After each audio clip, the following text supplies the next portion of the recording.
Meet Justinian. He's a peasant son who just inherited the Roman Empire, and he's got big plans. Really big plans. First, let's set the stage. Here's the world our story unfolds in, around 535, with Carthage right at the heart of it. Justinian, his uncle, finally kicks the bucket. Justinian doesn't even wait for the body to cool before snatching the crown. The Hippodrome erupts in cheers. Or is that booze? Either way, Justinian and Theodora are now the power couple of the Mediterranean. January 532. The Hippodrome is packed. The blues and greens, archenemies who hate each other more than they hate taxes, suddenly discover common ground. They both despise Justinian.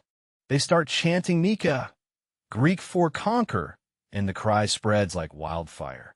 The city's chariot factions have just become a mob with an agenda.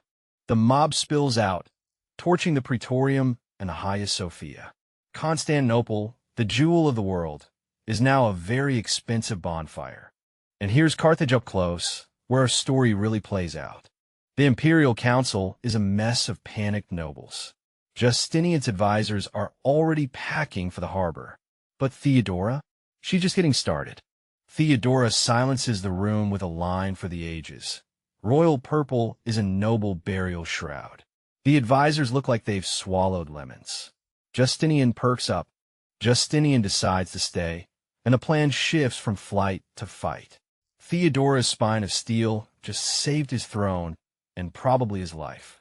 Belisarius and his general Mundus creep into the Hippodrome like two cats sneaking up on a very, very large, angry flock of pigeons. The doors slam shut. The rioters turn from their cheering to see Belisarius grinning like a fox in a henhouse. Oh dear. The soldiers wade into the panicked mob. 30,000 bodies later, the Nika riots are over, and Justinian's throne is secure, though the Hippodrome will need a really good mop. Justinian takes one look at his burned-down Hagia Sophia and declares, "Nah, we're building a dome so big God himself will get vertigo." Anthemius unrolls his plans. A dome that's basically a giant upside-down bowl. Justinian nods slowly, then asks, "Can we make it bigger?" 5 years later, the dome rises and promptly cracks. Justinian shrugs and says, "Adds character." Justinian points at the tangled mess of Roman laws and declares, "This is a disaster. Fix it." Enter Tribonian, who suddenly realizes his weekend plans are canceled. Tribonian assembles a team of scribes who look like they've just been told to organize 1,000 years of laundry. They begin sorting laws into piles, keep, burn, and what were they thinking? By 534, the Corpus Juris Civilis is complete, a legal monster so huge that even Justinian nods in approval. Lawyers everywhere groan. Great, more homework. In June 533, Belisarius sets sail from Constantinople with 15,000 men. His mission? Invade North Africa and topple the Vandal kingdom. No big deal. Now the big move, the road from Constantinople to Carthage. The fleet crosses the Mediterranean, and Belisarius gives a pep talk. "We're not here to sightsee. We're here to reclaim Roman glory." The troops groan. They land near Carthage, and the Vandal king Gelimer realizes his beachfront property just got a hostile takeover. Time to fight. September 13th, 533. Belisarius' scouts spot the Vandal army milling around a milestone called Ad Decimum, 10 miles from Carthage. Time for a surprise party. Gelimer's Vandals charge uphill, confident, until Belisarius' cavalry slams into their flank like a door they didn't see coming. Gelimer sees his brother die. He freezes. His army, leaderless, dissolves into a rout. Belisarius now owns the road to Carthage. 3 months later, Belisarius meets Gelimer again at Tricamerum. The Vandal king has rallied his survivors, but his morale is not great. Belisarius charges first, because why wait? His cavalry smashes into the Vandal line like a wrecking ball through a cardboard wall. Gelimer sees his army crumble again.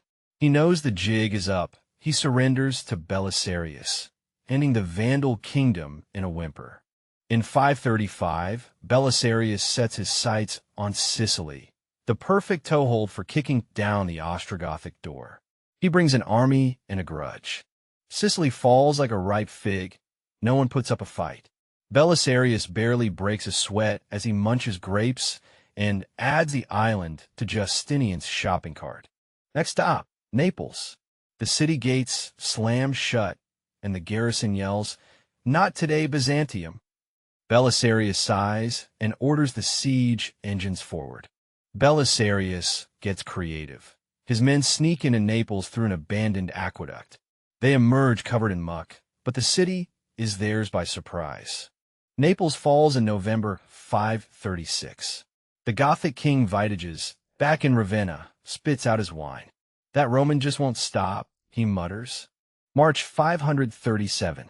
Witigis arrives at Rome with 30,000 Goths, expecting a quick surrender. Instead, Belisarius waves cheerfully from the walls, having just stocked up on enough oil to fry 1,000 fish dinners. The Goths assault the Aurelian walls with ladders and siege towers. But Belisarius's men dump boiling oil on their heads. Suddenly, it's a very hot day for Gothic air care. For a full year, the Goths keep trying, night assaults, catapults, even a bribe. But Belisarius just shrugs, repairs the walls by morning, and sends Witigis a polite no-thanks note. Belisarius marches on Ravenna, the Gothic capital, with a plan so sneaky it would make a weasel blush. The Goths, desperate, offer Belisarius the Western imperial crown. He smiles, nods, and thinks, "Perfect, I'll take that." Once inside, Belisarius arrests King Witigis and claims the city without a fight. The Goths realize they've been played for fools. In 541, a rat hitches a ride from Egypt to Constantinople. It brings a +1, the bubonic plague. Within days, piles of bodies stack in the streets. Plague carts rumble past Hagia Sophia, collecting the dead like morbid garbage trucks. At its peak, 5,000 people die daily. Justinian himself catches it, but survives. The plague will haunt the empire for 2 centuries. Belisarius is recalled to Constantinople in 540, leaving Italy in the hands of a guy named John the Cappadocian. Yeah, that's going to go great. Enter Totila, the new Gothic king. He's got a plan. Take back Italy one city at a time, starting with a big fat, "We're back." By 546, Totila has Rome surrounded. The city's starving, the walls are crumbling, and the Byzantine garrison is eating their own sandals. The Goths breach the Aurelian walls, the same walls Belisarius defended so brilliantly. History has a sixth sense of humor. Belisarius sails back to Italy in 544, but his army is a joke, just a few thousand half-trained recruits. He might as well have brought a sternly worded letter. He meets Pope Vigilius in Rome, who looks like a man who just watched his cat run into traffic. "Help us," the Pope pleads. Belisarius sighs. Totila outruns Belisarius at every turn, burning towns and laughing. Belisarius tries to catch him, but his army moves like a tortoise with arthritis. In 551, Emperor Justinian hands the Italian campaign to a new general, Narses. He's a eunuch, he's old, and he's about to prove that you don't need testicles to have guts. Narses assembles a motley crew of Lombard mercenaries, barbarians who look like they'd rather eat your horse than ride it. But hey, they're enthusiastic. Narses arranges his army like a Roman dinner party. Infantry in the center, archers on the flanks, and a big surprise for the Gothic cavalry. Totila, ever the showman, leads his Gothic cavalry in a charge, right into Narses' archers, who turn them into pincushions. Totila falls in battle, and with him, the Ostrogothic dream. Narses sends the news to Justinian. Italy is yours. Again, Tea, the new Gothic king, rallies his survivors on a mountainside. They're outnumbered, outflanked, and very, very angry like a hornet's nest that just got poked with a Roman stick. Narses' archers unleash a rain of arrows that darkens the sky. The Goths huddle behind their shields like turtles at a rock concert, but the arrows keep coming and the turtles start dropping. The Goths fight to the last man, their bodies littering the slope like discarded toys. Tea falls with his sword in hand. The Ostrogothic kingdom is dead, and Narses just sent the invoice to Constantinople. In 554, Justinian finally gets around to paperwork. He issues the Pragmatic Sanction, which is Latin for "we're totally in charge now." The sanction returns all lands to the church and restores Roman law. The bishops cheer. The Gothic landowners weep into their mead. Justinian leans back, satisfied. Italy is now a Roman province again, on paper. The real work? That's for Narses to figure out. Theodora, the empress who once told her husband royal purple makes a fine burial shroud, is now fighting a foe even she can't intimidate, cancer. Her final whisper, "I have no regrets." Justinian, the man who reconquered Africa and Italy, can't even form words. He just nods, tears dripping on her hand. Theodora dis. Justinian never remarries. For the next 17 years, he rules alone, but everyone notices. The emperor laughs a little less and works a little more. On November 14th, 565, the man who never slept finally closes his eyes for good. Justinian is dead at 83, and the empire he rebuilt lets out a collective sigh, part grief, part exhaustion. The courtiers wail and tear their hair, but let's be honest, some are already updating their resumes. Theodora's ghost rolls her eyes from the afterlife.